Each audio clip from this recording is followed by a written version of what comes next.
Everyone, this is me Deepika Sahu and की video में हम कवर करने वाले हैं फ्लेमिंगो जो आपकी मेन बुक है उसका सेकंड चैप्टर लॉस्ट स्प्रिंग। सबसे पहले तो मैं आपका ये जो लेसन है इसका जो नाम है मतलब लॉस्ट स्प्रिंग वो किस वेज पे रखा गया एंड मतलब एक्चुअल में इसका मीनिंग क्या है मैं आपको वो बताऊंगी। ठीक है, चलिए देखते हैं। यहाँ पर वैसे इसमें 2 स्टोरीज कवर करी गई हैं, मैं सारी चीजें बताऊंगी। सबसे पहले आपको जानना ये ज्यादा जरूरी है कि लॉस्ट स्प्रिंग का मतलब क्या, क्योंकि 1 बाय 1 आप तभी स्टोरी समझ पाएंगे, हर एक चीज इसकी समझ पाएंगे। तो देखिए, स्प्रिंग मतलब होता है, स्प्रिंग एक सीजन होता है, ठीक है, जिसमें नई नई पत्तियां आती हैं, है ना। जो पेड़ पौधे होते हैं वो बहुत ज्यादा लाइक आप कह सकते हो कि बहुत खिलते हैं, ब्लूम करते हैं, नई नई पत्तियां आती हैं, पुरानी पत्तियां जो है वो गिर जाती हैं। तो ये सारी चीजें जो होती हैं स्प्रिंग के सीजन में होती है। ओके, अभी स्प्रिंग को यहाँ पर किससे मतलब क्या कह सकते हैं आप, सिंबलाइज किया गया है, आप ये बोल सकते हो कि इसे जो है ना स्प्रिंग को चाइल्डहुड बताया गया है। सुनना ध्यान से चाइल्डहुड बताया गया है। किसी बच्चे का चाइल्डहुड होता है, वो बड़ा होता है, ब्लूम करता है, ठीक है, ग्रो अप होता है, तो उसकी खुशियां, उसकी छोटी छोटी चीजें, उसका बोलना, पढ़ना, लिखना, खेलना, कूदना, हर एक चीज, ठीक है। तो जैसे स्प्रिंग के सीजन में होता है ना कि एक छोटा सा मतलब छोटा सा या बड़ा सा पौधा होता है, तो उसकी पूरी पीली पत्तियां जो होती है वो सारी झड़ जाती हैं, नई पत्तियां उसमें डेवलप होती हैं। ओके, तो वही आपको आप कह सकते हैं कि इसको ना कंपेयर किया गया है किससे, चाइल्डहुड से स्प्रिंग को। अब यहाँ पर एक शब्द लिखा है लॉस्ट स्प्रिंग, मतलब कि लॉस्ट चाइल्डहुड, मतलब कि कैसे एक बच्चे का बचपना छिनता है, किस कारणवश। इसमें आपको जो है चाइल्डहुड लेबर के बारे में बताया गया है। जो चाइल्डहुड लेबर होते हैं वो क्या होते हैं, बाल मजदूरी आप कह सकते हैं। जो चाइल्डहुड लेबरिंग का काम करते हैं ना, जैसे बहुत सारे बच्चे ऐसे होते हैं, आपने भी आज देखा होगा, अभी भी हम ये चीज फेस करते हैं एंड कई टाइम पर मतलब अभी वो चीज गई नहीं है। जैसे आप देखेंगे टी स्टॉल पे या फिर कोई नाश्ता स्टॉल पे जो रहता है, आप कहीं जैसे जाते हैं, ठीक है, तो वहां पर आप देखेंगे छोटे छोटे बच्चे जो होते हैं ना सर्व कर रहे होते हैं, कहीं जूस देना तो कहीं आपका चाय देना, सारी चीजें कर रहे होते हैं। ये चीज अभी भी है, पहले नहीं थी, अभी भी है, ठीक है। तो कहीं ना कहीं वो अपना बचपन खो देते हैं, ना तो पढ़ना लिखना जानते हैं वो लोग, किस वजह से, बिकॉज उनकी जो है फाइनेंशियली कंडीशन जो होती है अच्छी नहीं होती, बहुत गरीब होते हैं, बहुत पॉवर्टी होती है, इस कारण से, ठीक है।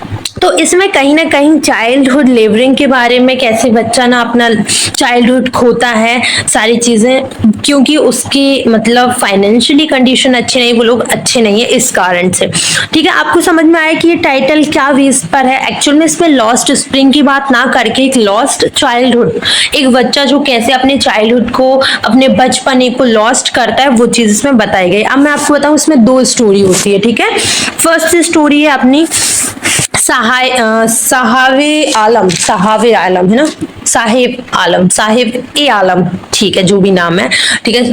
तो यहाँ पर आप देखिए इसके बारे में बताया गया है। ये एक ना मैं आपको बताती हूँ इसकी स्टोरी। ये बेटा अपन पढ़ेंगे जब तो पढ़ेंगे, आगे जो है अपन 1 बाय 1 पढ़ेंगे, वर्ड टू वर्ड पढ़ेंगे, लेकिन अभी आपके लिए इसके बारे में थोड़ा सा जानना बहुत ज्यादा जरूरी है। ये क्या है, एक रैग पिगर है, ठीक है, ये ना कचरे बीनने वाला बच्चा है, ठीक है। एक्चुअल में क्या होता है, ये जो है ना भारत के नहीं है, लेकिन अभी ये जो है दिल्ली के सीमापुरी में रह रहे हैं। सीमापुरी एक दिल्ली का आउटसाइडर एरिया है, जो ऐसे कोई गिनता नहीं है, बस मैपों में सिंबलाइज किया गया है कि हाँ भाई ये यहाँ पर है, ठीक है। ये जो है ना एक्चुअल में आए हैं बांग्लादेश की कैपिटल ढाका से, ठीक है। क्या हुआ था, इनके जो घर थे वो बहुत सुंदर जगहों पर थे, और स्ट्रॉम की वजह से, बिकॉज फील्ड्स में थे, खेतों में थे, ठीक है, तो वहां स्ट्रॉम आया बहुत तेज, तो उस वजह से इनके जो घर परिवार है सारा मतलब घर जो है वो टूट गया है, और इस कारण से ये यहाँ पर आ गए हैं, ठीक है।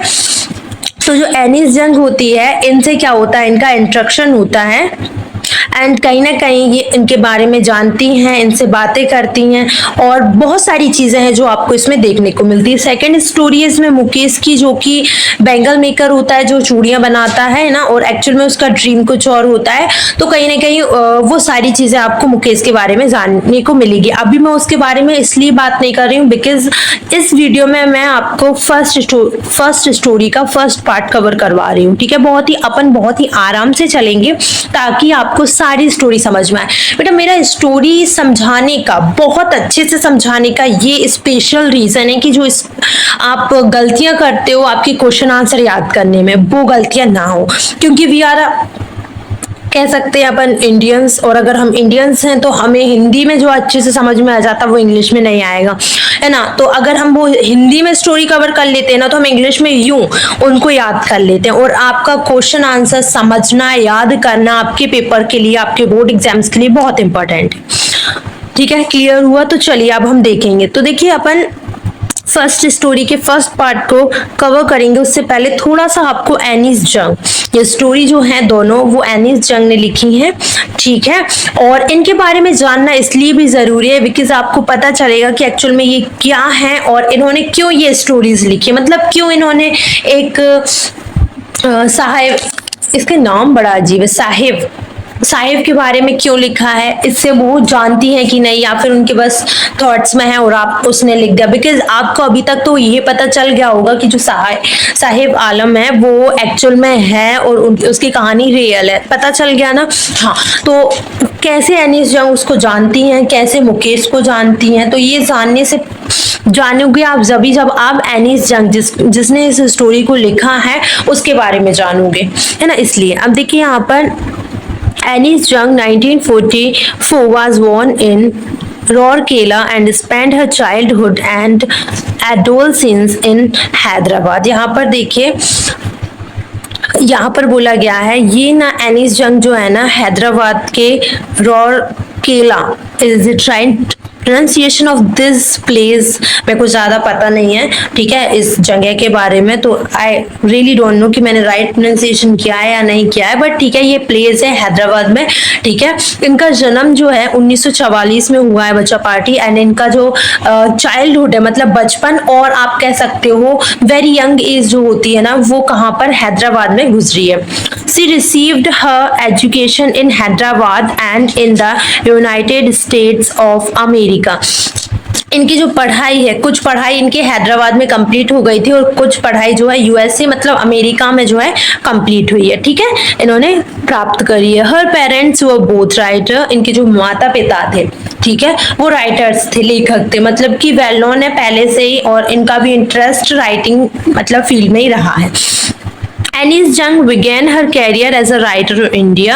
तो एनीस जंग जो है इन्होंने अपना करियर, इनका जो कह सकते हैं आप प्रोफेशन है, वो एज अ राइटर मतलब लेखिका के रूप में भारत में स्टार्ट किया था। And she has been a editor and columnist for major newspaper in India and abroad. और यहाँ पर आपको बताया जा रहा है कि ये बहुत सारे न्यूज़पेपर्स की एडिटर एंड कॉलमनिस्ट रह चुकी हैं, अब्रॉड में भी और भारत में भी, ठीक है, मतलब भारत के बाहर भी और भारत में भी।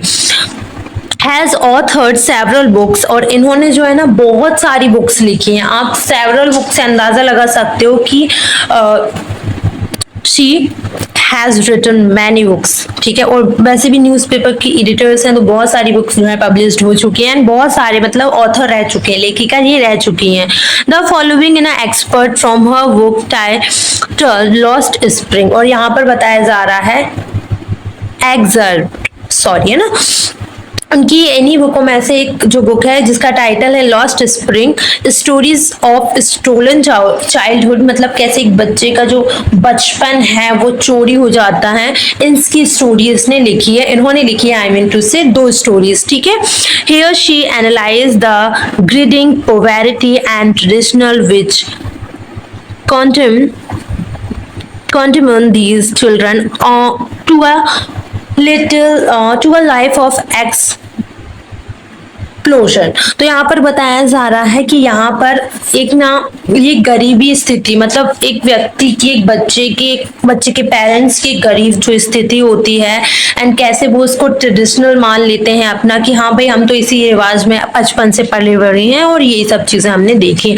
तो कहाँ से कहाँ तक ये चीजें जाती हैं, ये सारी चीजें इसमें बताई गई। बेटा जब आप इस स्टोरी को पढ़ोगे, दोनों स्टोरीज को, एक को नहीं दोनों स्टोरीज को जब आप पढ़ोगे ना, ये कैसी हार्ट टचिंग स्टोरी है। बिकॉज आज भी हम ऐसे बच्चों को देखते हैं, मतलब अगर हम अपने आप को देखते तो हमें हमेशा लगता है कि यार हमारे पास कम है, लेकिन हम कहीं रेलवे स्टेशन के पास जाते हैं और जब वो बच्चों को देखते हैं, उनके माता पिताओं को देखते हैं, ठीक है, एंड बहुत सारे बच्चे अभी भी हम देखते हैं जो कचरे बीनने वाले हमारे गांव शहर कस्बे में आते हैं, तो हमें कितना बुरा लगता है उनको देखकर, ठीक है।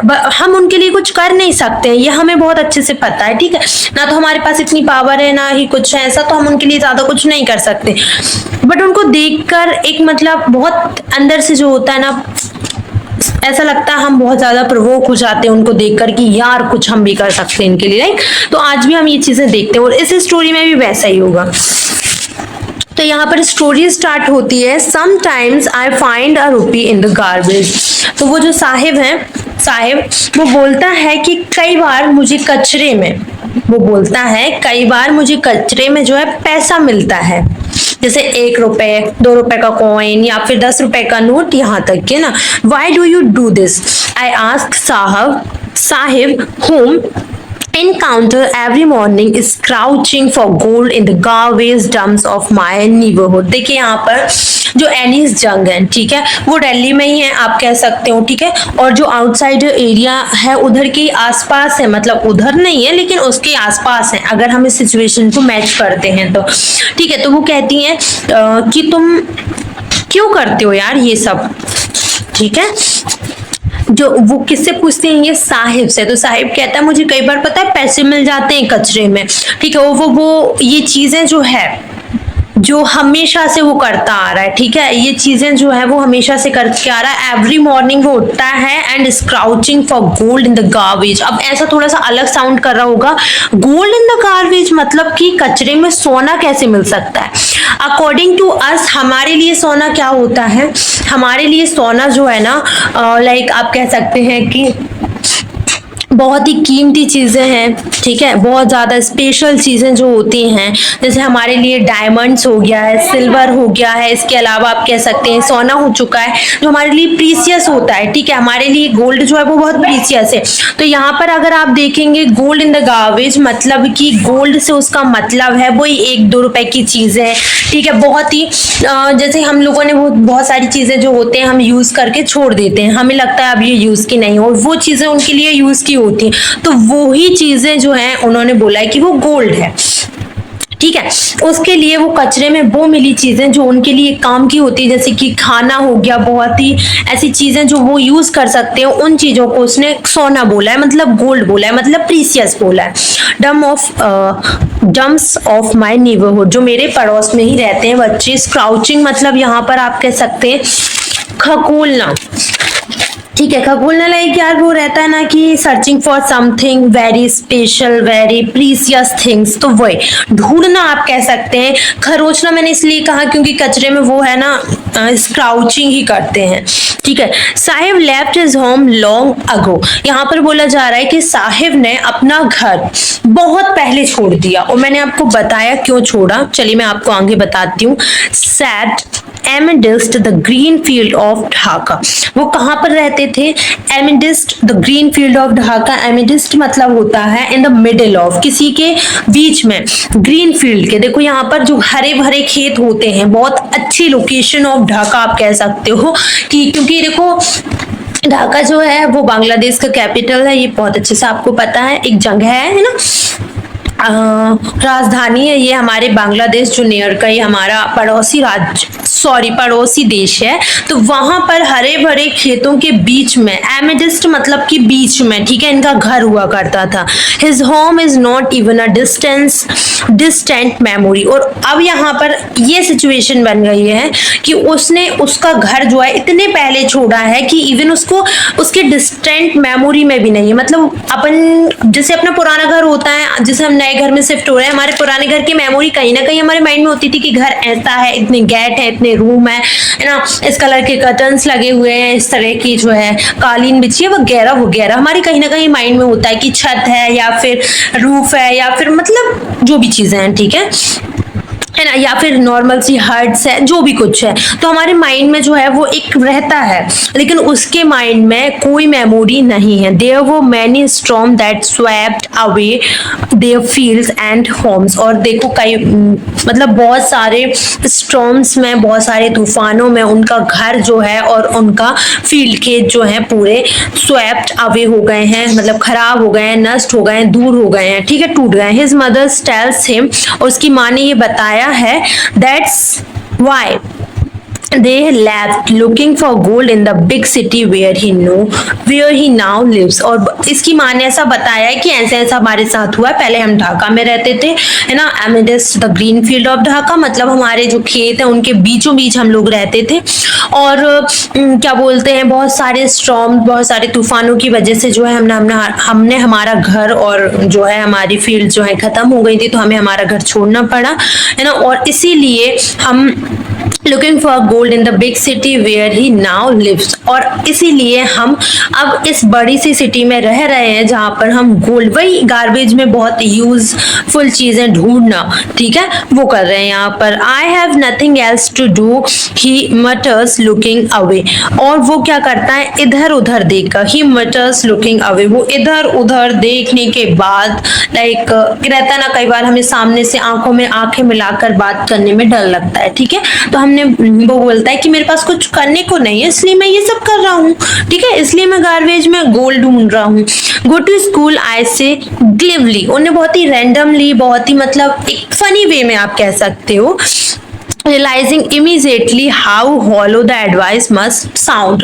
और उनको ये बात पता थी, मतलब उसने ऐसा बोला कि मेरे पास कुछ करने को नहीं है इसलिए मैं गार्बेज में गोल्ड ढूंढ रहा हूँ, तो ये बोलती है कि आप स्कूल जाओ ना यार, तुम स्कूल क्यों नहीं जाते हो। और आई से ग्लिवली, मतलब कि उनने ना बहुत ही रैंडमली एक ऐसी, मतलब ग्लिवली का मतलब आप कह सकते हो, देखो यहाँ पर डायरेक्ट दिया भी है कि ये चीज उनको रियलाइज हो जाती है तुरंत। जैसे मैंने कचरे बीनने वाले से बोला कि तुम स्कूल क्यों नहीं जाते, क्योंकि मुझे पता है कि मैं कितनी खोखली साउंड कर रही हूँ। खोखला लाइक हॉलो, मतलब खोखला ही एडवाइस होती है, खोखली बात रखना, क्योंकि आपको पता है कि ना तो उनके पास इतना पैसा है, ना ही इतने एबल हैं कि ये स्कूल जा सके, ठीक है, बिकॉज उनके पास खाना पीना कुछ नहीं है, डेली वो तो कर रहे हैं और खा रहे हैं, ठीक है। तो ऐसे सिचुएशन में अगर आप रैंडमली किसी बोलो कि गो टू स्कूल, तो ये बहुत ही ग्लिवली साउंड करता है, क्योंकि इसका कोई मतलब नहीं है, हमें पता है कि वो स्कूल नहीं जा सकते, बस हम उनसे एक हंसी टिटोली या फिर नॉर्मली वे में बोल रहे हैं, जो कभी संभव नहीं है। There is no school my neighborhoods। और वो रिप्लाई करता है when they build one I will go। यहाँ पर देखिए वो बोलता है कि मेरे आस पड़ोस में कोई स्कूल नहीं है इसलिए मैं स्कूल नहीं जाता हूँ, जब स्कूल की बिल्डिंग बन जाएगी, जब स्कूल बन जाएगा तो मैं जाऊंगा, वो ऐसा बोलता है उनसे, ठीक है। वो आगे बोलती हैं, if I start a school will you come, I ask half joking yes, he says smiling broadly.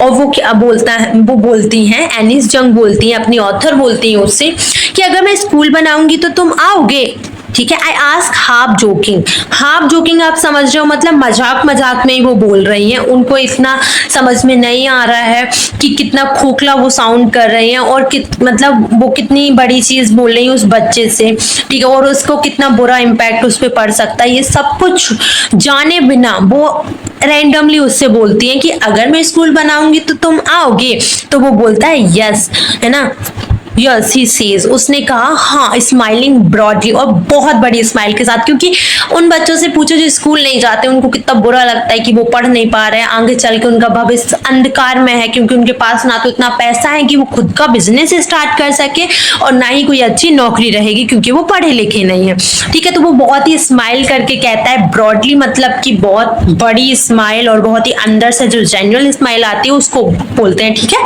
तो वो बोलता है कि हाँ बिल्कुल आऊंगा, अगर आप स्कूल बनाओगे तो मैं जरूर आऊंगा।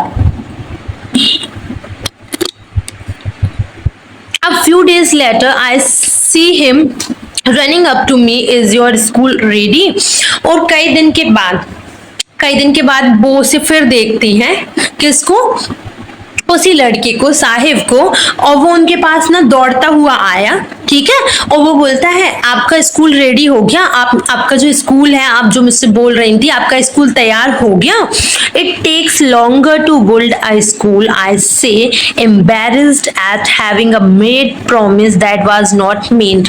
देखिए यहाँ पर वो बोलती हैं कि स्कूल की बिल्डिंग बनाने में, स्कूल बनने में बहुत टाइम लगता है, और ये बात बहुत ही एम्बेरस होके कर रही है। एम्बेरस मतलब कि सैम्फल होना, किसी चीज पे असैम्ड होना, मतलब कि बुरा लगना, शर्मिंदगी महसूस होना, क्योंकि उन्होंने एक ऐसा वादा किया है जो रियल में कोई मतलब का ही नहीं था। दैट वॉज नॉट मीन्ड, उसका कोई मीनिंग ही नहीं था, उसका कोई मतलब ही नहीं था, बिकॉज वो पॉसिबल ही नहीं था। But promises like mine abound in every corner of his bleak world, है ना। फिर वो सोचती हैं लेकिन मैंने जो प्रॉमिस करे ऐसे कई लोग हैं, mine abound in every corner. Abound मतलब होता है कि एक का लार्ज ऑफ नंबर, बहुत सारे लोग जो हैं उनके माइंड में ये आता है कि चलो ठीक है मैंने ये वादा तो किया था, लेकिन ऐसे कई लोग हैं, ठीक है, अमाउंट है ना, अबाउंड अबाउंड है ना, तो वो बोलते हैं ऐसे कई प्रोमिसेस हैं जो कई लोग इनसे करते होंगे, है ना। इस पूरे खाली वर्ड में, ब्लिक मतलब होता है एम्पैथी, ठीक है, खाली वर्ड्स में कह सकते हैं इस पूरी खाली दुनिया में ऐसे बहुत से लोग होते हैं जो ऐसे बातें करते हैं। अब जैसे मैं आपको बता दूं, जैसे आपने देखा होगा बड़े बड़े जो ऑनरेबल लोग होते हैं वो कई ऐसे बातें करते हैं। मैंने भी ये चीजें सुनी है, यहाँ पर थे अपन लोग, मैंने भी ये बहुत सारी जगहों पे सुना है। जैसे बहुत सारे लोग बहुत सारे मिनिस्टर्स आते हैं, बोलते हैं हम सड़क बनवा देंगे, हम यहाँ पर पानी करवा देंगे, पानी घरों घर आएगा, बिजली की कोई प्रॉब्लम नहीं होगी, तो ये विल माफ, वो विल माफ, ये सारी चीजें, बहुत सारे प्रोमिस होते हैं जो बहुत सारे लोग इन लोगों से, इन गरीब लोगों से करते होंगे।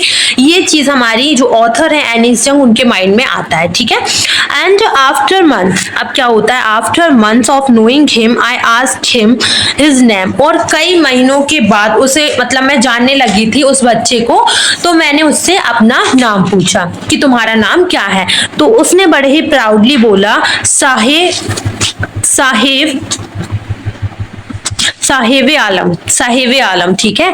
ही अनाउंस, उसने अनाउंस किया, बहुत ही प्राउडली वो अनाउंस करता है कि साहिब आलम मेरा नाम है। He doesn't know what it means, और वो बोलती हैं कि उसने बहुत ही प्राउडली साहिब आलम बोला था, उसने लेकिन उसको ये नहीं पता था विदाउट नोइंग इट कि उसका मतलब क्या है, उस वर्ड का मतलब क्या है। साहिब आलम का मतलब होता है जो एक, आप कह सकते हो लॉर्ड ऑफ यूनिवर्सिटी, जो मतलब पूरे यूनिवर्स का भगवान होता है, जो सबको मतलब सारी चीजें प्रोवाइड करा रहा है, सबकी हेल्प कर रहा है ना। तो if he knew it meaning Lord of the universe he would have a hard time believing it. वो बोलती हैं कि अगर ये अपने मतलब अपने नाम का मतलब जानता, ठीक है, कि इस वर्ल्ड का मतलब क्या, इस वर्ड का मतलब क्या होता है, लॉर्ड ऑफ द यूनिवर्स, मतलब पूरे पृथ्वी का, पूरे ब्रह्मांड का मालिक, ठीक है, तो शायद इससे मतलब बहुत टाइम लग जाता है। He would have a hard time believing it, मतलब बहुत ही समय लगता है उसे इस चीज पर विश्वास करने के लिए। Unaware of what his names represents, he roams that street with his friend, बिना अपने नाम के मतलब को जाने हुए ये अपनी मतलब जो गलियां होती हैं उसके घर में, जो सॉरी वो जहाँ रह रहा है सीमापुरी में, वहां पर उसके फ्रेंड्स के साथ बिना किसी चीज को जाने घूमता है। And army of barefoot boys who appear like the morning birds and disappeared at noon over the months I have come to recognize each of them। तो वो कहती हैं कि बिना किसी को जाने नंगे पैर ये बच्चे जो होते हैं सुबह सुबह आते हैं, जैसे सुबह सुबह मॉर्निंग में वर्ड्स कैसे रहते हैं, पक्षी कैसे होते हैं, चहचहाते हैं, सब दिखाई देते हैं, और अगर हम दोपहर में देखें तो वो गायब हो जाते हैं। जस्ट लाइक दैट ये बच्चे भी क्या करते हैं, सुबह सुबह जो होते हैं रैग बिगर है बिकॉज, तो ये पूरा जो है कचरा कूड़ा ये सब लोग उसमें जाते हैं, देखते हैं कि क्या चीज़ है जो हमारे यूजफुल है, जैसे कॉइन उनको मिल गया तो वो सब ढूंढ के एंड आफ्टरनून में जो होता है वो डिसपेयर हो जाते हैं, गायब हो जाते हैं। अब फिर उसके बाद वो कुछ भी कर रहे हैं, बच्चों के साथ खेल रहे हैं, जो भी कुछ कर रहे हैं, उनके काम की चीजें उनको सुबह ही मिल जाती है। ओवर द मंथ्स, कई मंथों से मैं इन लोगों को जानती हूँ, सभी बच्चे जो हैं सबको। Why aren't you wearing chappals, I asked one. और उनमें से मैंने एक से पूछा कि आप जो है चप्पल क्यों नहीं पहने हो। ठीक है, जो बच्चे हैं अब उनके पास अब ये चीज अपन को भी पता है कि उनके पास पैसा होता तो वो ये काम ही क्यों करते हो, जब उनके पास पैसा नहीं है तो वो चप्पल कैसे पहनेंगे। ठीक है, तो ये चीज भले ही सब कुछ चीजें जानती हैं ऑथर, लेकिन फिर भी वो एक से पूछती है। आई आस्क वन, मैंने एक से पूछा कि why aren't you wearing a chappals, तो वो बोलती हैं कि तुमने चप्पल क्यों नहीं पहना है। So my mother did not bring them down from the shelf, he answers simply. उसने बहुत ही साधारण तरीके से बोला कि मेरी मम्मा जो है ना सेल्फ पर से, सेल्फ मतलब आप लोग भी जानते हैं जैसे रैक हो गया, तो रैक पे मेरी चप्पल रखी होती है और मेरी मम्मा निकाल के नहीं देती है। ऐसे वो कहने का मतलब एक्सक्यूज ही दे रहा है, बहाना ही दे रहा है, क्योंकि हमें पता है उनके पास इतना पैसा नहीं है। ठीक है, लेकिन फिर भी कुछ कई बार क्या होता है, बच्चे बहुत ही एम्बेरस हो जाते हैं चीजों को बताने में, और गरीबी बताने में तो बहुत सारे लोग एम्बेरस होते हैं कि कोई भी ये नहीं कहना चाहता कि हम गरीब है ना।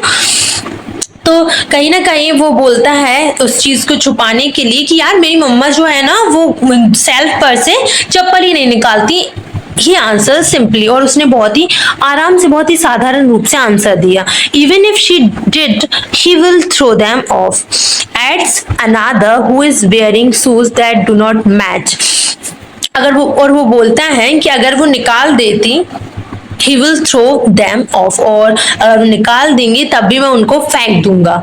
ठीक है, वो बोलता है कि अगर बाई चांस उन्हें निकाल भी दिया तो मैं उनको फेंक दूंगा। एट्स अनादर, अब दूसरा जो है ना, दूसरे ने क्या किया है, who is wearing shoes that do not match. उसने शूज तो पहने हैं जो दूसरा बच्चा है, बट वो आपस में मैच नहीं कर रहा है। कई बार आपने देखा होगा बच्चों को कि पैर में मतलब आप कह सकते हैं कि जैसे नंगे पैर हैं तो अपने पैरों में चप्पल पहनने के लिए वो क्या करते हैं, अलग अलग जो जूते उनको मिले हैं गार्बेज में, जो कूड़ा कचरे उसमें, तो वो उनको पहन लेते हैं। ठीक है, ताकि पैर में जो है धूप ना लगे, तपन ना लगे। When I comment on it, he shuffles his feet and says nothing.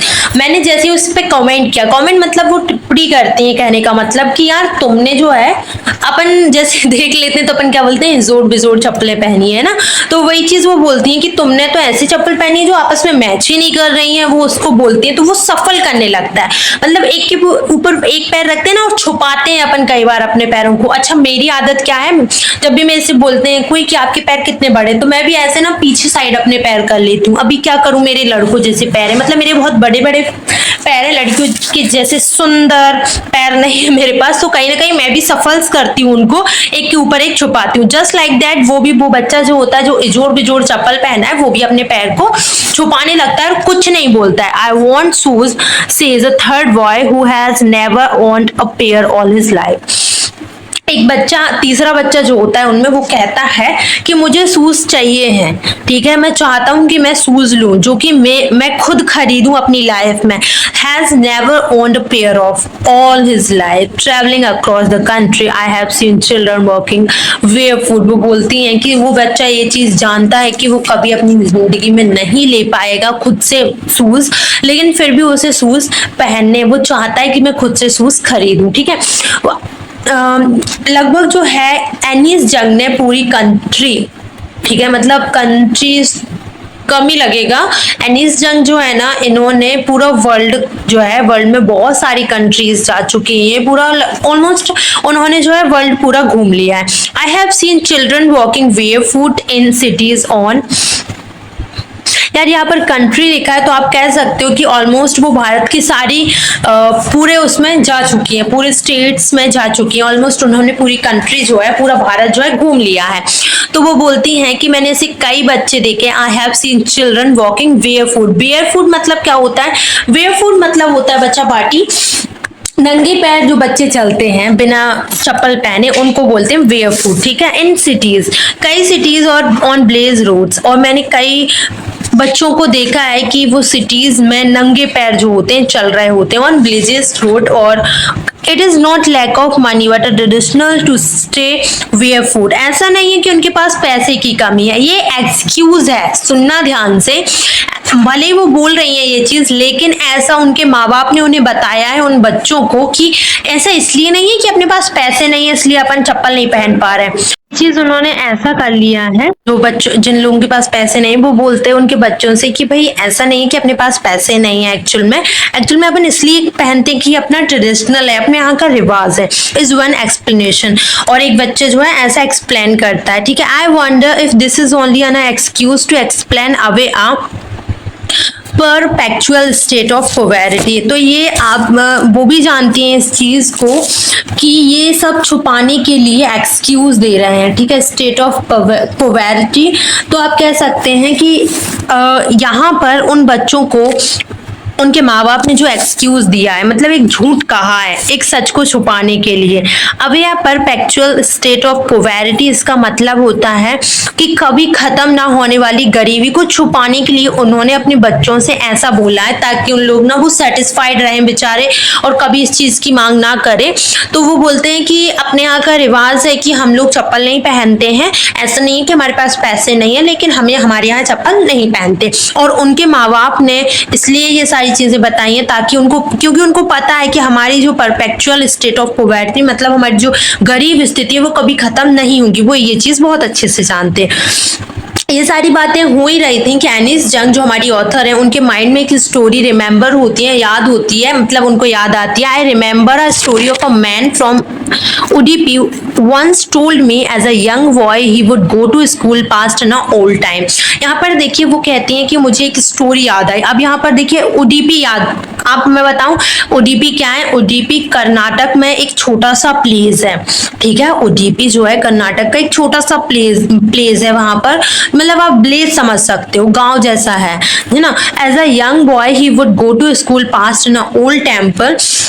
तो यहाँ पर वो बोलती हैं कि वहां पर जब मैंने विजिट किया था तो उडीपी जगह में एक यंग बॉय था, ठीक है, जो स्कूल जाता था एक ओल्ड टेम्पल के, आप कह सकते हो कि गो टू स्कूल पास्ट ना ओल्ड टेम्पल। वो स्कूल जाने से पहले वो कहाँ जाता था, एक पुराने से मंदिर जाता था, where his father was priest, जहां उसके पिताजी जो थे पुजारी थे। And he would stop briefly at the temple and pray for a pair of shoes. और वो वहां पर क्या होता था, एक शॉर्ट टाइम के लिए, एक छोटे से टाइम के लिए, मतलब थोड़ी देर के लिए रुकता था उसमें और क्या करता था, वो कहता था भगवान मेरे पास जो है एक जोड़ी जूते आ जाए, एक जोड़ी पेयर ऑफ शूज आ जाए, है ना। 30 years later I visited his town and the temple which was now drowned in the air of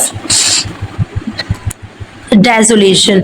तो वो बोलती हैं कि वो एक बच्चा मुझे अभी भी याद है, जब मैं विजिट करने गई थी तो वहां पर एक बच्चा था जो बहुत ही मतलब यंग एज का बॉय था, जो हमेशा स्कूल जाने से पहले वो एक पुराने से जो मंदिर था उसमें जाता था जहां पर उसके पिताजी जो थे प्रीस्ट थे, पुजारी थे। और वहां पर वो क्या था, भगवान से प्रार्थना करता था कि भगवान मेरे पास एक जोड़ी शूज हो जिसे मैं पहन के स्कूल जाऊंगी ना। और 30 साल के बाद जब मैं वहां पर विजिट किया वहां पर उस टाउन पर, तो वो जो टेम्पल था which was not drowned in an air of डेजोलेशन मतलब होता है एक खाली जगह, ठीक है, एक खाली सी जगह। अब वहां पर ऐसा कुछ भी नहीं, वहां ऐसा कुछ भी नहीं है, ठीक है ना, ऐसा मंदिर रह गया है। अब वहां पर ऐसा लग रहा है, वहां पर जब वो 30 साल पहले गई थी ना तो बहुत ही कम जगह, मतलब बहुत सारे लोग वहां पर रहते थे, लेकिन अब वहां पर डेजोलेशन है, मतलब खाली जगह है, एम्पैथी है,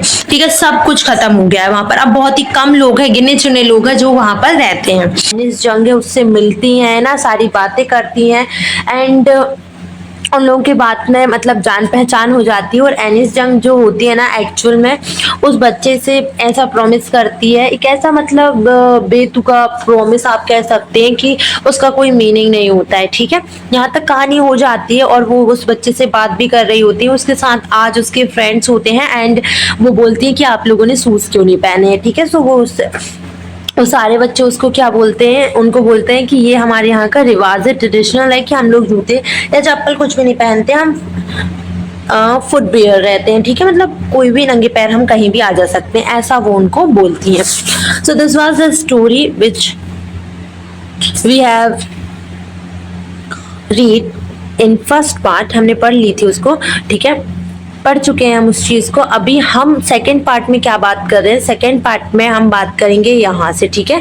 तो ये साहिब की कहानी चल रही है, साहिब आलम की, एंड बहुत ही अच्छा बच्चा है बेचारा, है ना, एक रैग पिगर है। हमने इतनी सारी बातें उसमें कर ली थी। अब हम सेकंड पार्ट के यहाँ से स्टार्ट करते थे जहाँ हमने छोड़ा था, है ना। फर्स्ट पार्ट देखना है तो वीडियो के नीचे आपको डिस्क्रिप्शन में लिंक अटैच है, आप जाके चेक कर सकते हैं। So in the backyard where lived the new priest, there were red and white plastic chairs. तो क्या होता है एक्चुअल में मैं आपको बताती हूँ, यहाँ से स्टोरी थोड़ी सी पीछे चलते हैं अपन।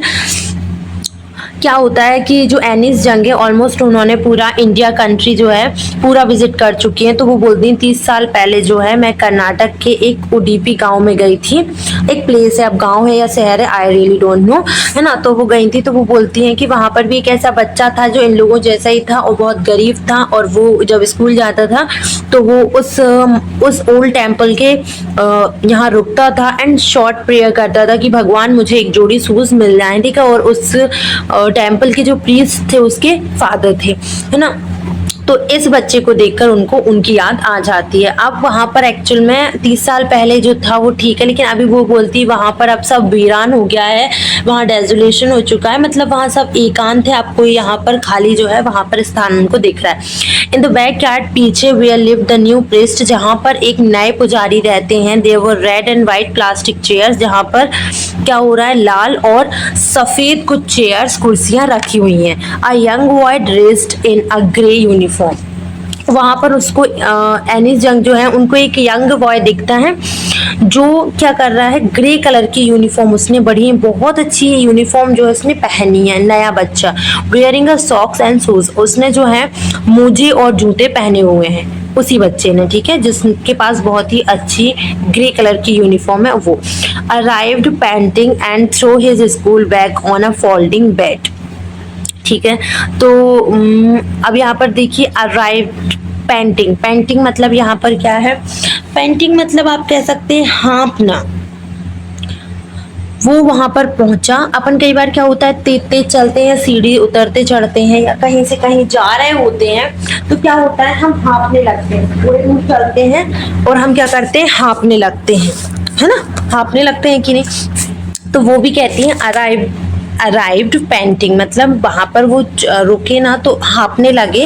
And throw his bag on a folding bed, जहां पर बैग वो डेली रखा करता था, एक फोल्डिंग सा टेबल वहां पर रखा हुआ था, तो उस पे क्या करते हैं वो, उस पे अपना बैग जो है निकाल देते हैं। लुकिंग एट द बॉय, उस बॉय को देख रही हैं वो। And I remember the prayer another boy had made to the goddess when he had finally got a pair of shoes। तो वो उस बच्चे को देखकर उनको वो बच्चे का याद आ रहा है, एक वो जो बॉय था जो प्रेयर करता था और भगवान ने उसकी सुन भी ली थी, और वो फाइनली जो है उसके पास एक जोड़ी शूज आ चुके थे, मतलब एक जोड़ी नए जोड़ी जूते, ठीक है। Let me never lose them the goddess and had granted his prayer, और वो बोलते हैं, वो बोलता है कि मैं अपने शूज जो है कभी किसी को नहीं दूंगा, और वो गॉड से जो होती है बहुत ही प्रार्थना करते हैं, जो वहाँ की माता है, जो मंदिर की देवी है, उनसे। Young boys like the short of the priest now wear shoes, but many others like the rag pickers in my neighbourhood remain shoeless. तो वो बोलती हैं वहाँ पर बहुत सारे यंग बॉयज हैं उसकी, जैसे सन ऑफ द प्रीस्ट, जो मतलब कि पुजारी के बच्चे जैसे बहुत सारे ऐसे बॉयज हैं जो अब वहाँ पर शूज पहनने लगे, जूते चप्पल जो है वो वहाँ पर पहनने लगे। लेकिन कई ऐसे भी रैग पिगर्स हैं जो उनकी नेबरहुड्स में जैसे रह रहे हैं, वैसे बहुत सारे लोग हैं जो अभी भी फुटवेयर रहते हैं, नंगे पैर रहते हैं, शूजलेस रहते हैं, जिनके पास क्या होता है पहनने के लिए जूते चप्पल कुछ भी नहीं होता है, ठीक है। तो वो बोलती हैं माय, यहाँ पर देखिए वो बोलती है my acquaintance with the barefoot rag pickers lead to me Simapuri, a place on the periphery of Delhi eight miles away from it, ठीक है, मेटाफोरिकली। तो वो क्या बोलती हैं, अब यहाँ पर ये जो लिखा हुआ है एक्यूटेंस, ठीक है ना, इसका मतलब क्या होता है, इसका मतलब आप सिंपली अगर भाषा में बोलूं तो कांटेक्ट होता है, किसी से संपर्क होना, किसी से मतलब आपका टच होना, ठीक है। तो मेरा मतलब वो बोलती हैं कि वेयरफुट रैकपिकर्स जो हैं, जो सीमापुरी में रहते हैं, ठीक है, सो उनसे मेरा अच्छा खासा जान पहचान है, जो अभी भी नंगे पैर रहते हैं। वो कहती हैं place on the periphery of Delhi eight miles away from it. तो वो फेरी फेरी मतलब आउटर एरिया, जैसे कि मैं बोलूँ आज जहाँ रहते हैं वहाँ का एक आउटर एरिया होता है, जहाँ पर पूरा कचरा कूड़ा जो होता है वहाँ पर इकट्ठा होता है, ठीक है। और फिर उसके बाद वहाँ से आगे की प्रोसेसिंग होती है। ऐसे कई आप देखने को मिलेंगे आपको कि ऐसी कई जगह होती है, हर एक जैसे सिटी है या ब्लेज है, वहाँ पर एक एरिया होता है जहाँ पर कचरा फेंकने आते हैं सारे लोग, है ना। वहाँ पर कचरा पूरा इकट्ठा होता है और फिर आगे की जो प्रोसेसिंग होती है हमारे कचरे की, वो होता है, ठीक है। तो वो बोलती हैं फेरी फेरी मतलब समझ गए आप, आउटर एरिया ऑफ दिल्ली मतलब कि आउटसाइड एरिया, जिसको सीमापुरी कहते हैं। वहाँ पर पहले क्या है, पूरा कचरा वहीं पर इकट्ठा होता था और अभी भी वहीं पर होता है, ठीक है, away from it, and Delhi से जो है वो मीलों दूर है, ठीक है। एंड इट मेटाफोरिकली, अब यहाँ पर देखिए, यहाँ पर जो बोला है ना कि मेटाफोरिकली, इसका मतलब ये है कि जैसे कि मैप रहते हैं ना, मैप, जैसे कि मैप में अगर आप देखोगे तो आपको वहाँ पर सिम्बलाइज किया जाएगा, बताया जाएगा कि ये सीमापुरी एरिया है दिल्ली का, ठीक है। दिल्ली का जो है ये सीमापुरी मतलब आउटर एरिया है बस, लेकिन वो सिंबलाइज करने के लिए है, सिंबॉलिक ही है, एक्चुअल में उसका कोई स्थान नहीं है। मतलब आप ये कह सकते हैं कि सिर्फ वो आपको नक्शा वगैरह में, जो आपके नक्शे होते हैं उसमें ही देखने को मिलता है। एक्चुअल में वहाँ पर कोई नहीं मानता है कि ये दिल्ली का एरिया है, ठीक है, समझ में आई बात, ठीक है। Those who lived here are squatter who came from Bangladesh back in 1971। जहाँ पर फिलहाल की स्थिति में अगर हम बात करें तो वहाँ पर ऐसे लोग रह रहे हैं, स्क्वाटर्स मतलब क्या होता है, बिना गवर्नमेंट की परमिशन के अगर कहीं पर आप रहते हो तो वो स्क्वाटर्स होते हो आप लोग, मतलब कि स्क्वाटर्स बोला जाता है उन लोगों को जो बिना परमिशन के कहीं पर रहते हैं। तो वो बोलते हैं कि वहाँ पर ऐसे लोग रह रहे हैं जिनको गवर्नमेंट जो है उसने परमिशन नहीं दी है कि आप यहाँ पर रह सकते हैं, ठीक है, फिर भी वो वहाँ पर रह रहे हैं। और कभी कभी गवर्नमेंट जो होती है उनको थोड़ा बहुत कुछ दे देती है, वो भी इसलिए ताकि, और इनको सिर्फ परमिट मिलता है, इनको सिर्फ परमिट इसलिए मिला है ताकि ये लोग क्या कर सके, वोटर जो होते हैं वो दे सके, जितने भी लोग 18 साल के हैं वो वहाँ पर वोटर्स देंगे। तो ये जो आप कह सकते हैं कि जितने भी लोग होते हैं पॉलिटिक्स में, पॉलिटिशियंस को हेल्प मिल सके इसके लिए, ठीक है, नेता लोगों ने इसलिए किया है। Who come from Bangladesh back in 1971, तो वो बोलती हैं जो 1971 में बांग्लादेश से यहाँ पर आए थे वो स्क्वाटर्स यहाँ पर रह रहे हैं, जो बिना परमिट के यहाँ पर रह रहे हैं, बिना विदाउट मतलब आस्किंग गवर्नमेंट्स, सीधे यहाँ पर रह रहे हैं। Saheb's family is among them, और साहिब की फैमिली उनमें से एक है। Seemapuri was then a wilderness, तो यहाँ पर बोला जा रहा है कि सीमापुरी एक क्या है, एक वेस्ट लैंड है। विल्डरनेस मतलब होता है एक वेस्ट लैंड, जहाँ पर मतलब उस लैंड की कोई मतलब ज़रूरत नहीं है एंड अभी भी नहीं है, सिर्फ वो कूड़ा कचरे काम की है एंड उसमें कुछ ऐसा कुछ भी नहीं होता है जो यूजफुल होता होगा। It still is but it is no longer empathy, it structures of mirth, तो यहाँ पर बोला जा रहा है कि इट स्टिल इज, है ना, अभी तक यहाँ पर बोला जा रहा है कि it is no longer empathy. अब यहाँ पर बोला गया है कि ये ज़्यादा दिनों तक क्या है, खाली नहीं रह सकती है, बिकॉज यहाँ पर अब ये स्क्वाटर्स रह रहे हैं, ठीक है, जो यहाँ पर रह रहे हैं। और इन्होंने क्या किया है, इन्होंने अपने घर भी बनाए। इन्होंने घर कैसा बनाया, स्ट्रक्चर ऑफ मड, जो कीचड़ होती है, मिट्टी होती है ना, उससे इन्हें अपना घर तैयार करा है, विथ रूफ, टिन एंड टेरोप्लीन। टेरोप्लीन मतलब होता है क्या, एक heavy waterproof clothes. Waterproof clothes मतलब एक हैवी, जैसे एक ऐसे मोटे से कपड़े होते हैं ना, आप कह सकते हो आपके यहाँ गद्दे हैं, गद्दे जैसे रुई टाइप के, उसमें पानी सोख लेता है, तो उससे क्या है, रूफ बना दिए ऐसे, छत वहाँ की जो है कपड़े से बन गई है, नीचे जो है छवाई ववाई करके बढ़िया से मिट्टी की दीवारें बना दी गई हैं ताकि हम लोग रह सके सेफली, जिसमें पानी नहीं आता है, बस आप कह सकते हो। द वॉइड ऑफ सिवेक ड्रेंड और रनिंग वाटर, यहाँ पर क्या बोला जाता है, डिवॉइड ऑफ स्विग्स, मतलब आप कह सकते हो विदाउट एनी फैसिलिटीज वहां पर वो रह रहा है, मतलब जैसे कि अपन रहते हैं, ठीक है, तो वहां पर पानी आता है, बिजली आती है ना, पानी जो गंदा है वो जाता है और साफ पानी ड्रेन होकर आता है, ठीक है, लेकिन वहां पर ऐसी कोई भी सुविधा नहीं है, ना तो आपकी मेडिकल मतलब सुविधाएं दी गई हैं कि आसपास में अस्पताल है, कुछ भी नहीं है, ना ही जैसे आप बता सकते हैं कि स्कूल्स वगैरह होते हैं, वो भी कोई सुविधा नहीं है। वो सिर्फ वो इसलिए रह पा रहे हैं, गवर्नमेंट भी उनको निकाल देती है, वो इसलिए रह पा रहे हैं ताकि जो मिनिस्टर्स लोग होते हैं उनका बहुत फायदा होता है, क्योंकि उनको वोट मिल जाती है ना, जिसने जिसको बोला वो उसने दे दिया, और क्या वो इतने पढ़े लिखे भी नहीं है कि समझ सोच के कोई काम करे ना। लिव 10,000 रैक पिकर्स, तो वहां पर कम से कम यहाँ पर बताया गया कि 10,000 कचरा बीनने वाले लोग रह रहे हैं वही सीमापुरी एरिया में। They have lived there for more than 30 years without an identity, वो किसी पहचान के, वो किसी परमिट के, ठीक है, without permit, but the ration card that get their names on voters list. देखिए मैंने कहा था कि वो सिर्फ राशन कार्ड में उनका नाम है ताकि वो क्या कर सके, वोट्स दे सके, और उनको जो खराब सा अनाज आता है, राशन कार्ड में राशन मिलता है, आप सभी को पता है, ये बहुत बड़ी हकीकत है कि राशन कितना इतना अच्छा नहीं आता है, ठीक है, तो वो बस खाने लायक भी नहीं रहता है, लेकिन फिर भी आप वही गुजर करनी है तो वो लोग बेचारे खाते।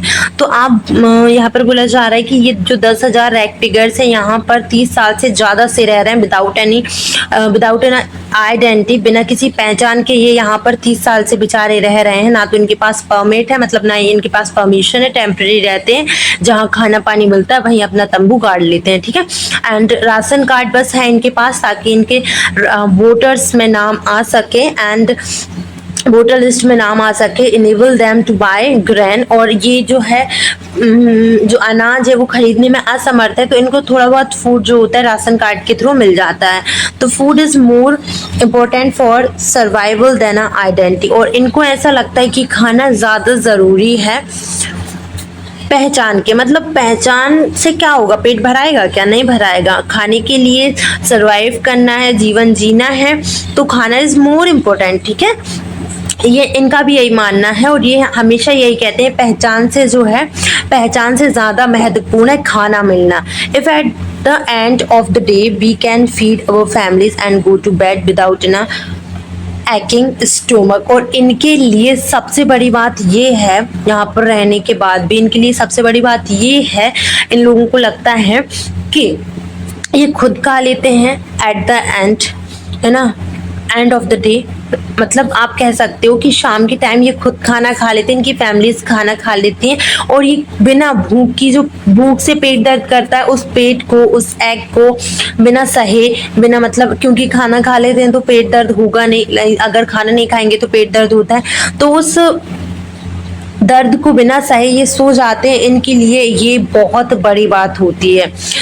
We would rather live here than in the fields that gave us no grain, तो वो बोलते हैं कि हमें यहाँ ज़्यादा अच्छा लगता है रहना, हमें जो अच्छी ब्यूटीफुल जगह है, ठीक है, और जो बहुत अच्छे हरे भरे खेत है, वो हमें खाने के लिए हमें अनाज नहीं देंगे।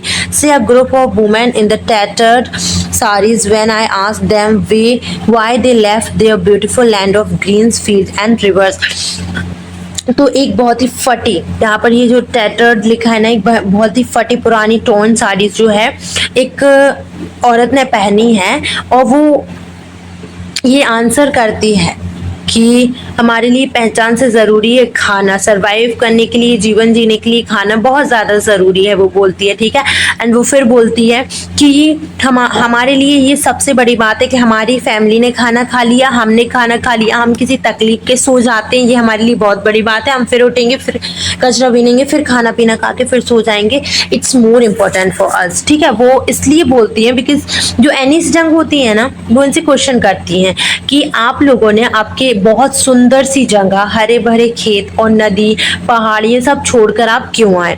तो उनका आंसर ये रहता है ना, whenever they find food, जब कभी उन्हें खाना मिलता है, जब भी they pitch their tents, the become transits home. तो यहाँ पर देखिए ये बोला जा रहा है जब जहाँ कहीं भी वेयर एवर बोलूँ जब कभी, वेयर एवर मतलब कि जहाँ कहीं भी इनको खाना मिलता है, ठीक है, जहाँ कहीं भी इनको खाना मिलता है तो ये अपने टेंट्स वहाँ पर पिच कर लेते हैं। मतलब पिच मतलब यहाँ पर आप कह सकते हो कि वहाँ पर ये अपने तंबू गाड़ना बोलते हैं ना, कि हाँ भाई हमने 2 फटे कपड़े लिए या फिर अच्छे कपड़े लिए और उनको वहीं पर करके ओट करी, है ना, छुपाया अपने आप को और सो गए और खाना खा लिया। बिकॉज इनके ट्रांजिट्स होम में, ट्रांजिट्स होम मतलब होता है temporary home.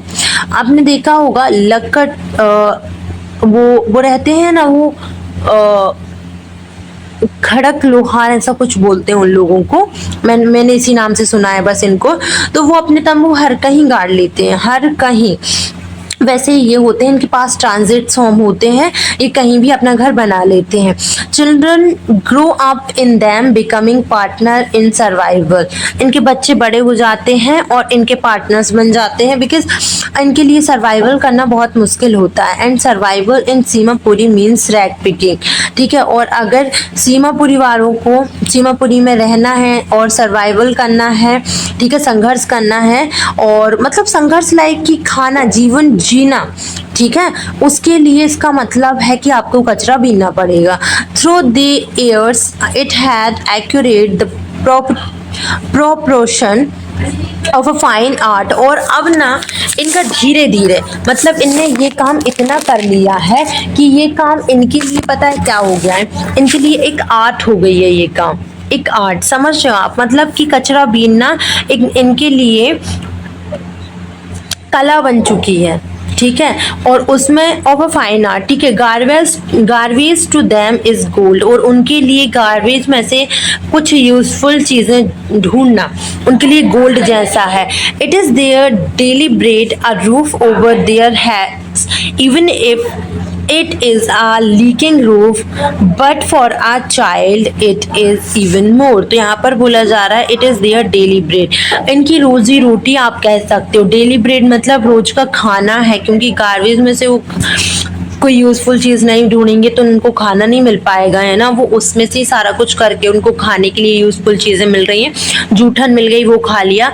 Roof over their heads, इनके सर पे छत नहीं रहेगी अगर इन्हें ये नहीं किया तो।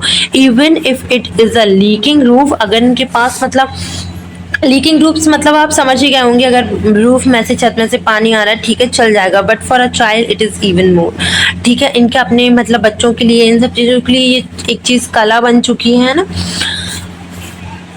I sometimes find a rupee, even a 10 rupee note, Sahib says his eyes lighting up। और कई बार वो बोलता है कि मुझे पैसा मिलता है, ठीक है, सिक्का मिल जाता है। कई बार मुझे 10 रुपए का नोट मिल जाता है, तो कई बार मुझे 2 रुपए का, 1 रुपए का, ठीक है। तो इनकी आंखें जो होती है ना, लाइटिंग अप हो जाती है। लाइटिंग अप हो जाना मतलब खुशी के मारे आंखें भरा जाना, मतलब उनको 10 रुपए, सोचो कितनी बड़ी बात होती है। मैंने बोला था आप लोगों को ये बहुत ही हार्ट टचिंग स्टोरी है, बहुत सुन के ऐसा लगेगा कि यार काश we can help in any way, हम कर पाते, है ना। इतना पैसा होता तो डेफिनेटली करते, है ना। तो ऐसा लगता है, तो आंखें भर आती हैं इन लोगों की 10 रुपए का नोट देख के, 1 रुपए का नोट देख के। When you can find a silver coin in a heap of garbage, वो बोलते हैं कि अगर आपने गार्बेज मतलब कि अगर आपने उस कचरे में सिल्वर कॉइन ढूंढ लिया, यू डोंट स्टॉप स्क्राउचिंग। तो इसका मतलब ये नहीं है कि वो स्क्राउचिंग मतलब ढूंढना, खगोली करना, है ना, कचरे को खगोलना बंद कर देंगे। स्क्राउचिंग मतलब कि ढूंढना ही कह सकते हो। For there is hope of finding more, अगर उनको सिल्वर कॉइन मिल गया या 10 रुपए का नोट मिल गया या फिर 1 रुपए का नोट मिल गया, तो उनका जो आशा होती है वो बढ़ती जाती है कि हाँ अब हमें ये मिला, कुछ और भी मिलेगा, है ना। It seems that for children garbage has a meaning different from what it means to their parents। और यहाँ पर देखिए ऐसा लगता है बच्चों के लिए कि गार्बेज का मीनिंग कुछ डिफरेंट है इन लोगों के लिए। मतलब आप कह सकते हो इनके जो पेरेंट्स हैं, जो पालक हैं, है ना, माता पिता हैं, इनके लिए गार्बेज का कुछ और मतलब होता है, और फॉर देयर चिल्ड्रन, इनके बच्चों के लिए कुछ और ही मतलब है। It is wrapped in wonder, for the elders it is a means of survival. अगर आप बात करोगे पेरेंट्स लोगों के लिए, मतलब माता पिता लोगों के लिए, ठीक है, तो इनके लिए गार्बेज में से सामान ढूंढना मतलब कि जीवन को जीना जैसे काम है, सर्वाइवल करना, ठीक है। But for a children it is a wrapped in a wonder, मतलब कि अगर इनको कचरे में सिल्वर कॉइन 10 रुपए 1 रुपए कुछ भी मिल जाए तो it is like a wonder for him, ठीक है, वंडर फॉर ऑल चिल्ड्रन। तो यहाँ पर देखिए बोला जा रहा है कि एक मतलब वंडर है, मतलब कि एक सरप्राइजिंग थिंग है कि यार चमत्कार हो गया, यार सिल्वर कॉइन मिल गया, देख मेरे को 10 रुपीज मिल गया, मेरे को 1 रुपये मिल गया। तो it is like a wonder for children, ठीक है, बच्चों के लिए एक कला है, एक वंडर है। और जो बड़े हैं उनको पता है कि ये हमारे जीने के लिए एकमात्र रास्ता है, एकमात्र होप है, बिकॉज हमें पता है कि हमारे पास इतना पैसा नहीं कि हम कुछ कर सके। One winter morning I see Saheb standing by the fenced gate of the neighbourhood club watching two young man dressed in a white playing tennis I like game. अब एक बार क्या होता है, एक मतलब कि सर्दियों की सुबह में क्या होता है, मैंने साहिब को देखा। I fenced gate of the neighbourhood's club, club मतलब आप जो टेनिस का मैदान होता है, खुला मैदान, और उसमें जो जाली जाली होती है उसे फेंस्ड गेट बोलते हैं। तो वो गेट के वहाँ पर खड़ा होता है और वहाँ पर टेनिस खेल रहे होते हैं। तो वहाँ पे क्या होता है, यंग मैन जो होते हैं बढ़िया वाइट ड्रेस में होते हैं, वो टेनिस गेम जो होता है वो खेल रहे होते हैं। तो वो बोलता है आई लाइक द गेम, मुझे ये गेम बहुत पसंद है। ही हम्स, ठीक है, बहुत ही खुशी अंदाज में वो बोलता है इस चीज को। Contact to watch it standing behind the fence, और सॉरी कंटेंट, ठीक है, content to watch it standing behind the fence. तो वो बोलते हैं कि बहुत ही तृप्ति से, मतलब उसे इस बात की भी खुशी है कि मैं इस गेट से इन टेनिस खेलने वाले लोगों को देख रहा हूँ, वो जाली जाली को देख रहा हूँ। I go inside when no one is around, और वो बोलता है एनिस जंग से, मैं अंदर भी चला जाता हूँ लेकिन जब यहाँ पर आसपास कोई नहीं रहता है तब जाता हूँ, नहीं तो ऐसे में क्या होता है मुझे सब चिल्ला देते। ही एडमिट्स, वो इस बात को मानता है, ठीक है, एडमिट करता है। The gatekeeper lets me use the swing, और आपको पता है जो गेट कीपर है, जो गेट खोलता और बंद करता है ना, वो बोलता है एनिस जंग से कि आपको पता है वो तो ना मुझे स्विंग भी यूज कर लेने देता है, मतलब मुझे झूले को भी झूल लेने देता है ना। Sahib two is bearing tennis shoes that look strange over his discoloured shirt and short, और पता है साहिब ने भी टेनिस शूज जो होते हैं ना वो पहन रखे होते हैं, but it look strange over his discoloured shirt and shorts. उसने क्या है, शॉर्ट्स पहना है और एक शर्ट्स पहनी है लेकिन वो डिसकलर्ड है, ठीक है, ठीक है। तो मतलब उसके कपड़े बहुत स्ट्रेंज है क्योंकि वाइट ड्रेस के ऊपर ही टेनिस जो शूज होते हैं वो अच्छे लगते हैं, लेकिन उसकी जो कलर है वो उसकी जो शर्ट है वो बहुत ही भद्दे से कलर की और बहुत ही पुरानी है। Someone gave them to me, और वो बोलता है कि किसी ने मुझे दिए हैं। He says in the manner of an explanation, और बहुत ही समझाते हुए, बिकॉज उसके लिए इस चीज़ का मतलब बहुत ही खेद है कि वो उसके पास पैसे नहीं है, बहुत गरीब है, लेकिन वो कंटेंट है, तृप्त है कि हाँ ठीक है मैं यहाँ से देख तो सकता हूँ, मेरे पास शूज़ भी हैं, है ना, भले ही मैंने अच्छे कपड़े नहीं पहने but I have a shoes जो किसी ने मुझे दिए हैं। The fact that they are a discard shoes of some rich boy, हो सकता, और ये फैक्ट है कि वो डिस्कार्डेड है, मतलब कहीं से छेदेड है उसमें, उस शूज़ में, तो एक मतलब गरीब बच्चे के हिसाब से एक बड़े से जो अमीर बाप का बच्चा होता है उसने दे दिए। Who perhaps refuse to wear them because of hole in one of them, उनमें से किसी एक जूते में क्या होता है, छेद होता है। सो जिस कारण से वो रिच बॉय जो होता है, एक अमीर लड़का जो होता है, उसने मना कर दिया उनको पहनने के लिए, because there is a hole in one of them, ठीक है, उनमें से किसी में एक होल है। डज नॉट वोदर हिम, और वो बोलता है कि इस चीज़ से मुझे कोई प्रॉब्लम नहीं, ना ही मुझे कोई प्रॉब्लम पड़ती है। For a one who has walked barefoot even shoes with a hole is a dream come true, और एक बच्चा उनमें से एक बच्चा जो है नंगे पैर वहां पर घूम रहा है. Even shoes with a hole is a dream come true, but the game he is watching so intently is out of reach. तो वो बड़े ही ध्यान से उस गेम को देख रहा है, बहुत ही अच्छा उसको लग रहा है इस चीज के लिए. दिस मॉर्निंग साहिब इज ना on his way to the milk booth. और इस सुबह क्या होता है, साहिब जो होता है अपने रास्ते में होता है और मिल्क बूथ की तरफ जाता है. मिल्क बूथ मतलब आप कह सकते बूथ आई मीन, तो बूथ की तरफ जा रहा होता है. मतलब आप सुबह सुबह जो डेयरी खुलती है या सांची रहती है ना, उन पे जहाँ दूध मिलता है वहां पर जा रहा है. In his hand is a steel canister. Steel का जो कंटेनर होता है ना जिसमें चाय सर्व करते हैं देते हैं, तो वो कंटेनर उसके पास है, कैनिस्टर जिसे बोल रहे हैं. I know work in a tea stall down the road ना.